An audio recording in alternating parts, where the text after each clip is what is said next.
Je vous avais prévenu, c'est pas 9h30, c'est 9h35, évidemment, pour les raisons que l'on connaît. Merci de votre patience, amis du CIAL, du Service de sécurité et incendie. Aujourd'hui, on reçoit Annie Bilodeau, elle est directrice adjointe gestion des risques et planification stratégique.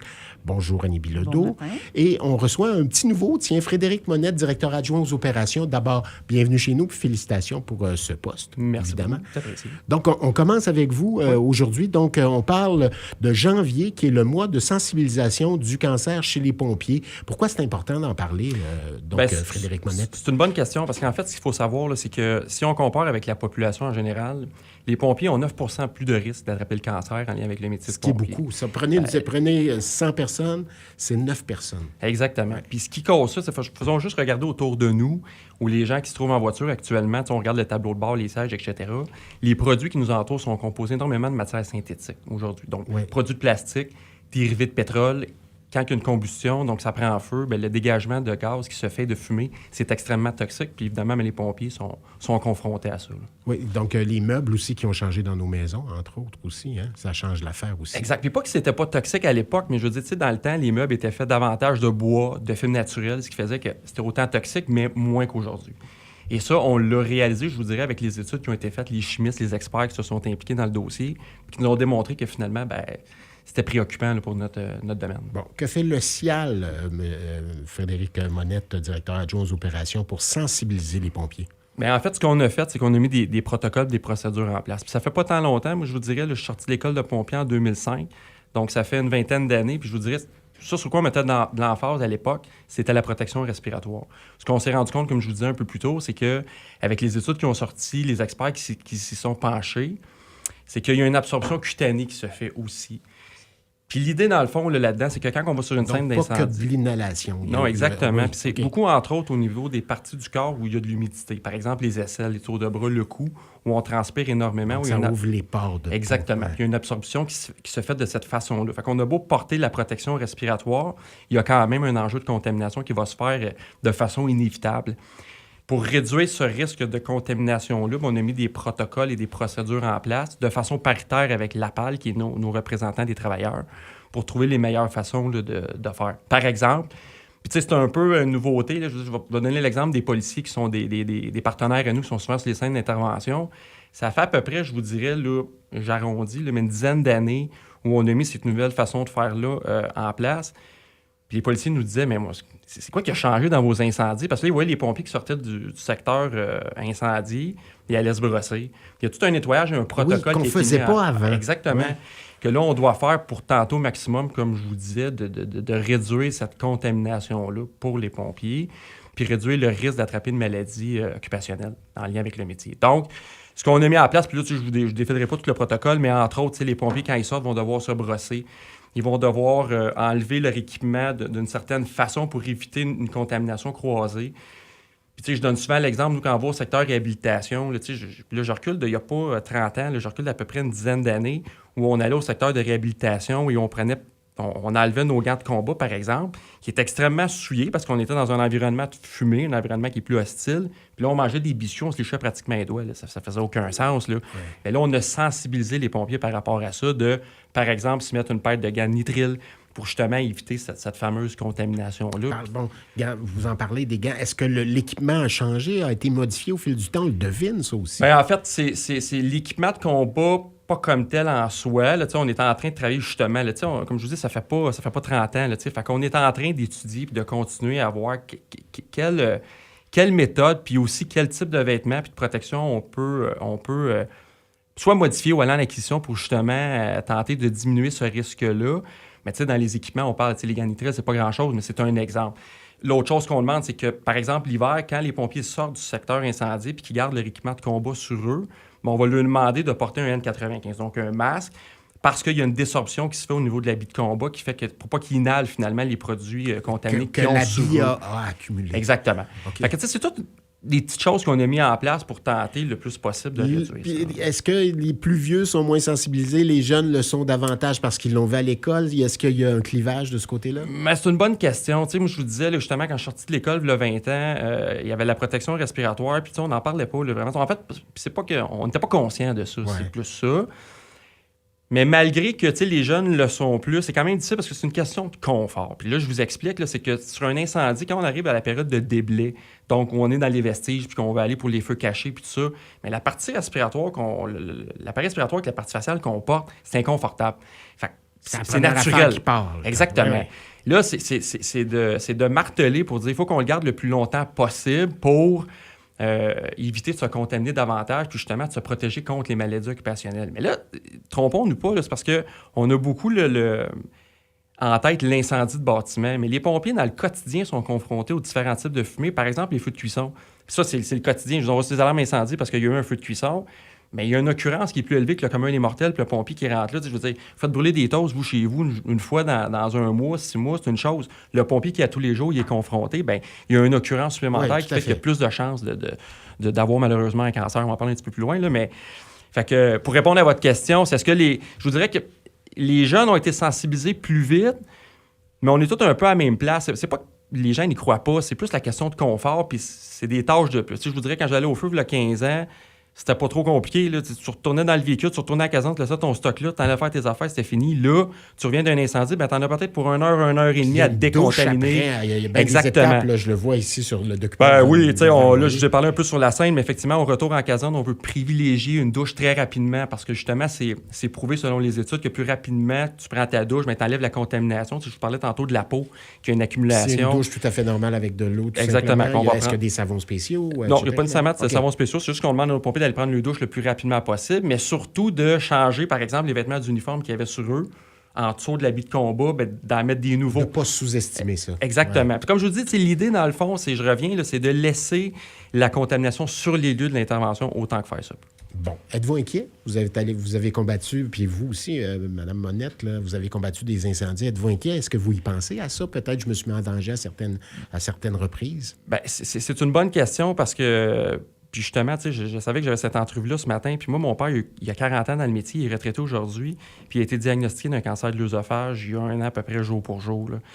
La médecine a fait des petits miracles. Là. Le pronostic était vraiment pas bon. Là. Disons qu'on donnait pas cher de sa peau. Puis finalement, ils ont réussi à éliminer 100% de son cancer. Là. Fait que, on s'en réjouit énormément. Qui aurait été causé par l'exercice de son métier? Oui, c'est un des cancers qui, justement, est reconnu par la Commission des normes dictées de santé et sécurité au travail, le cancer de l'œsophage, parce que, bon, par l'inhalation de fumée, etc., c'est un des cancers qui a été reconnu. Fait que, mais tu sais, pour dire qu'est-ce que ça nous préoccupe énormément, puis surtout quand quelqu'un de près de nous est impliqué. Vous êtes d'autant plus concerné. Là. Oui, puis tu sais, je vous dirais que ce qui nous revient dans la tête, là, moi, je donne souvent l'exemple de, justement, tu sais, où la partie faciale prenait le bord plus rapidement sur des scènes d'incendie.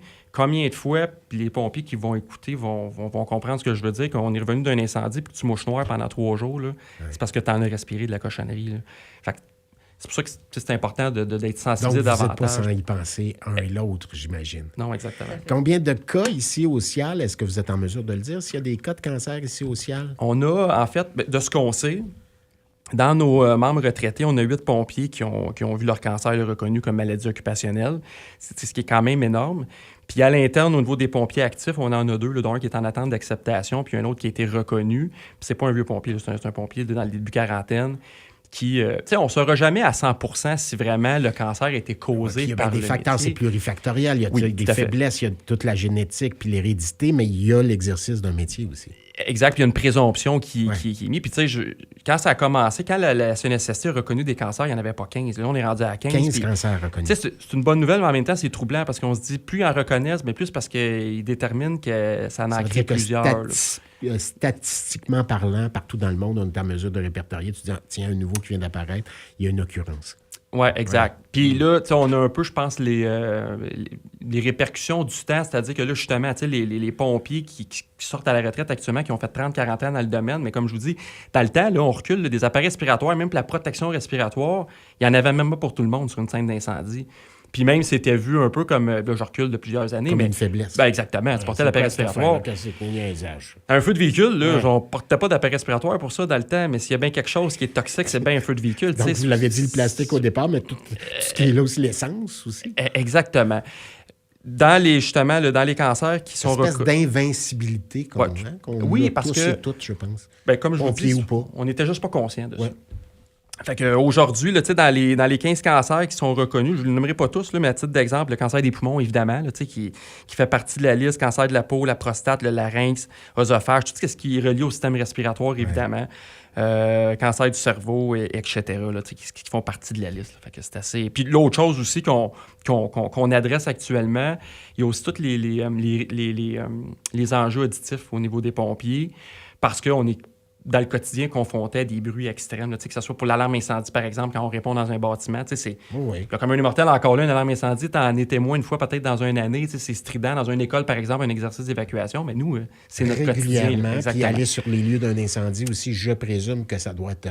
c'est infernal. Aller au combat, vous l'avez dit, au combat, aller à la guerre, à quelque part. Les véhicules, les outils mécaniques, etc. Là. Fait que, on adresse ces dossiers-là en prenant des mesures, puis comme je vous dis, toujours en travaillant ça de façon paritaire avec notre association pour trouver des façons. Question candide, Frédéric Monette, on est pompier. Combien de temps, en fait, pompier pour aller sur les lieux d'un incendie, c'est quoi la durée de vie d'une carrière?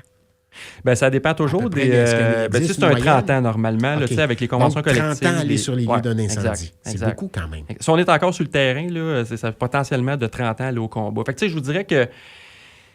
Je vous posais la question tantôt, c'est le niveau de réceptivité par rapport à ça. Puis, actuellement, on ne vit pas de problème de recrutement, mais je me demande, puis moi, ce qui me préoccupe, c'est que dans le long terme, est-ce que, c'est très populaire, le métier de pompier. En même temps, un jeune garçon va à l'école, c'est souvent, ça fait partie de la liste, je vais être pompier un jour. C'est impressionnant. Tout à fait.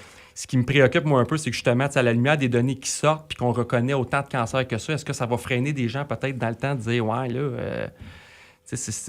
moi, comme je vous dis, quand je suis allé... Les dangers s'accumulent. On ne pensait pas à ça dans le temps. Pour la santé. Exactement. Ouais.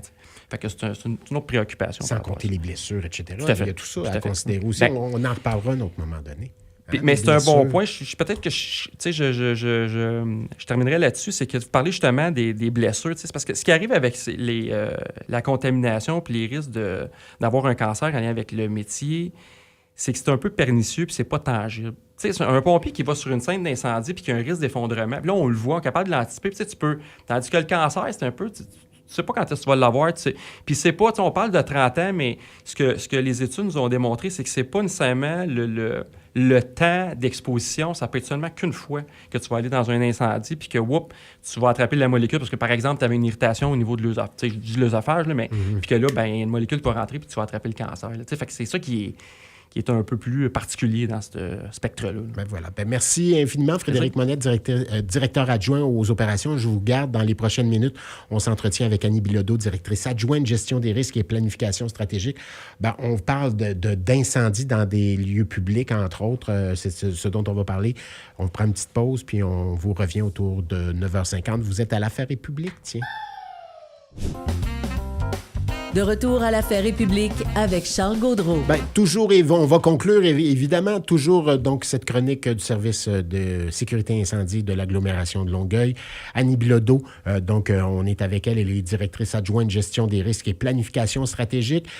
Évidemment, on a vu ces images en Suisse, on a vu ces images de ce bar qui a été incendié, puis ça amène une réflexion. Évidemment, on ne peut faire autrement, Annie Bilodeau, que de transposer à nous aussi. Quand on est dans un lieu public, là, qu'est-ce qui arrive? Quelles sont les précautions d'abord que les gens qui opèrent des entreprises, des commerces peuvent prendre? Et quels sont nos comportements, nous, quand on va dans des lieux publics puis qu'un incendie se déclare? Oui, donc évidemment, on veut faire un rappel ce matin là, sur les bonnes pratiques, en fait, puis vraiment sensibiliser les gens sur l'importance d'évacuer un bâtiment au son de l'alarme incendie. Mais plus que ça aussi, c'est de faire un rappel de repérer les issues de secours lorsqu'on fait une arrivée dans un bâtiment, qu'on rentre à l'intérieur d'un bâtiment, puis on parle d'édifices publics, mais ça peut être aussi, on va en visite chez des amis qui habitent dans un bâtiment multilogement avec des cages d'escalier distinctes, des affiches de sortie, des ascenseurs. Donc, c'est très, très important de repérer les affiches de sortie qui vont nous identifier, évidemment, un moyen d'évacuation sécuritaire. Quand je vais dans un appartement de type condo, d'affaires de même, je me souviens de ma mère qui était dans une RPA. Il y avait toujours des plans à l'entrée et ma blonde, ça la mettait en maudit. Je m'arrêtais devant le plan, je regardais, c'est pas par où qu'on sort. C'est quand le plan existe. Mais ça, c'est bien. On est content de savoir ça. Parce que je fais pas ça pour être têteux. Mais quand le plan n'existe pas, je suis plus mollo. Oui, mais effectivement, puis honnêtement, là, l'être être humain, puis c'est comme ça, hein, on entre pratiquement toujours par la même porte et on va ressortir par la même porte aussi. C'est comme ça. Fait qu'en cas d'urgence, par l'effet de panique et tout, on va avoir aussi tendance à utiliser la même sortie ou la sortie par laquelle on est entré. Alors, c'est très, très important. Il y a toujours des issues de secours secondaires. C'est important de les repérer. C'est important d'évacuer. Quand on entend une alarme incendie, on ne se dit pas « Ah, c'est encore une fausse alarme. » Malheureusement, le nombre de fois que ça arrive, souvent, ça. Oui. Exactement. Trop souvent, les gens vont dire « Ah, c'est une fausse alarme. » Ils ne viennent pas nous le dire. Ça veut dire que tout est correct. C'est pris en charge. Ça bouge pas trop dans les corridors. Là. Exactement. Ouais. Donc, c'est faux. Puis, tant mieux si c'est une fausse alarme. Tant mieux si c'était pas justifié. Vous allez être à l'extérieur en toute sécurité et la beauté de tout ça, c'est que si c'était pas justifié, s'il n'y avait pas un incendie, il n'y avait pas de fumée, mais vous allez pouvoir réintégrer le bâtiment très, très rapidement. Alors, et vous allez être en sécurité. Trop souvent, les gens disent « c'est une fausse alarme, ils ne sont pas préoccupés par ce qu'ils entendent. » C'est toujours une fausse alarme. Là. Regarde, Exactement. Au travail, disons. Je suis en train de travailler. C'est une fausse alarme, toujours une fausse alarme. Le nombre de fois, le nombre d'histoires qu'on s'est fait raconter des gens qui ne voulaient pas évacuer parce qu'ils disaient c'est... Ouais. Et plutôt que de dire « c'est une fausse alarme », on devrait dire « c'est une alarme, on évacue et tant mieux par la suite si c'était une fausse alarme. » On devrait être content de ça par la suite, mais on prend jamais de chance et on sort à l'extérieur du bâtiment le plus rapidement possible. C'est très, très important. Puis, il y a des bâtiments aussi qui n'ont pas d'alarme incendie parce que c'est pas requis au niveau des codes de construction. Donc, même chose, vous remarquez, puis on parle de l'alarme incendie, mais vous êtes dans un endroit qui est bruyant, dans un endroit où il n'y a pas d'alarme incendie, mais vous remarquez une fumée, vous remarquez des odeurs qui sont anormales, qui habituellement, ça devrait pas... il ne devrait pas avoir cette odeur-là, une odeur de brûlé, peu importe, une odeur particulière, un dégagement de fumée. La visibilité est moins bonne qu'elle était 10-15 minutes avant. Les yeux chauds. On ne prend pas de chance. On évacue le bâtiment. S'il y a une alarme incendie, un système d'alarme incendie, on voit la station manuelle, on va activer la station manuelle sur notre chemin et rendu à l'extérieur, on compose le 911. Toujours aviser le 911. On ne prend pas de chance. Ce n'est pas tous les bâtiments qui sont reliés à une centrale d'alarme. Donc, oui, il peut y avoir une alarme incendie qui va être audible, mais ça ne veut pas dire que le bâtiment est relié à une centrale d'alarme parce que ça prend des conditions particulières pour ça. Donc, on ne prend pas de chance. On compose le 911 et on demande justement à ce que les pompiers composer le 911, soient... c'est pas la première affaire qu'on fait. Non. C'est dehors, rendu à dehors l'extérieur qu'on fait, du bâtiment, comme je disais, effectivement. Donc, on sort à l'extérieur. Rendu à l'extérieur, quand on est en sécurité, on compose le 911. Évidemment, c'est sûr que sur notre passage, quand on évacue le bâtiment, si on voit des gens à mobilité réduite, des gens qui ont besoin d'aide à l'évacuation, dans la mesure du possible, si c'est sécuritaire, on va les aider à évacuer aussi rapidement le bâtiment. On évite évidemment de filmer, de prendre des photos. Un incendie, ça peut se propager très, très rapidement. Oui, on le vit en Suisse, les gens qui filmaient. Là, exactement. Donc, on oublie ça. On ne filme pas, on sort à l'extérieur et vous aurez la chance de le raconter parce que vous allez être sorti. À votre façon, en rajoutant. Parce que vous allez être sorti, vous allez être en sécurité, vous allez être vivant. Ouais. Donc, c'est très important. Un incendie, on ne sait jamais comment il va se comporter. Un début d'incendie, ça se propage rapidement. Donc, on ne prend pas pour acquis que ça va être maîtrisé. On va à l'extérieur et on est en sécurité, puis on attend l'arrivée des pompiers. On laisse la place aux pompiers, justement. On ne reste pas dans les voies d'accès. On se retire le plus loin possible dans un lieu sécuritaire. D'ailleurs, à ce sujet-là, la vitesse d'un incendie, sur votre page Facebook, Annie, vous nous montrez la vitesse avec laquelle un incendie peut se propager. Oui, effectivement, il y a une vidéo. Puis la vidéo, elle est très, très frappante et ça définit très, très bien que selon les compositions des matières, des matériaux de construction, du revêtement, la propagation peut se faire très, très rapidement. Les nouveaux matériaux brûlent peut-être plus rapidement que certains vieux matériaux. Exactement. On a tendance souvent à ajouter des éléments décoratifs, mais c'est important quand on est dans des lieux publics comme ça, entre autres, on doit utiliser des matières qui sont traitées, qui sont ignifuges, qui correspondent aux normes de sécurité en vigueur. On évite, en fait, on ne peut pas avoir, exemple, dans le temps des fêtes ou à l'Halloween, c'est très populaire là, d'avoir un décor avec des belles de foin, des épouvantails, des trucs en tissu comme ça. C'est très, très important. Les sapins de Noël naturels. Exactement, les sapins naturels dans un hall d'entrée, dans un édifice public, on ne peut pas en avoir. Tu sais, ça prend vraiment Oui. des éléments décoratifs qui sont traités, qui sont ignifuges, avec une résistance à la flamme. Et l'éclairage également, dont on a parlé avant Noël là, Oui. aussi. Donc, pas n'importe quoi là, comme fil. Là. On raboudine pas des vieilles affaires. Non, toujours là. des trucs qui sont homologués. En fait, que Oui. ce soit de l'appareillage électrique, on souhaite que on souhaite et il faut que ce soit homologué pour être utilisé ici au Canada, donc avec toujours les sceaux d'homologation. Même chose, les éléments décoratifs dans des lieux publics, il faut que ce soit traité pour que l'élément ait une résistance à la flamme, éviter une propagation de l'incendie. Donc, On a un commerce, on a une entreprise. Est-ce qu'on peut faire des exercices une fois de temps en temps? Ça Oui. se fait-tu concerté avec le CIAL? Ça se Oui, fait-tu, en ça? fait, les gens peuvent faire des exercices d'évacuation, les organiser par eux-mêmes. Il n'y a pas de problème, puis on encourage les gens à le faire. Et nous, en fait, le service Avec incendie, des on va responsables accompagner... sur chaque étage Oui, également. Ouais. oui, avec des plans de sécurité incendie. Donc, les responsables et les tenanciers doivent avoir un plan de sécurité incendie. Le plan de sécurité incendie doit être connu par les employés aussi. Et nous, en fait, le service incendie, on va accompagner certaines fois pour les pratiques d'évacuation, entre autres dans les résidences pour personnes âgées, dans les écoles. Mais sinon, les gens sont autonomes. Ils peuvent toujours nous demander un support. Puis oui, on peut accompagner, là, que ce soit dans l'industriel, dans l'habitation, on peut accompagner aussi. Annie Bilodeau, Frédéric Monette du SPAL, merci de votre visite. Du CIAL, pas du SPAL. Du CIAL, un moment donné, on ne sait plus. Du CIAL, merci de votre visite. Bonne année à vous autres aussi, je ne l'ai pas dit. Hein, Merci. l'ouverture. Bonne année. Merci à vous À aussi. tous les Beaucoup pompiers qui nous d'invitations. écoutent aussi. Voilà, c'est tout pour nous. Merci d'avoir été là. On se donne rendez-vous demain, 6 h de bonne heure le matin. Par la suite, l'affaire est publique. FM 103.3.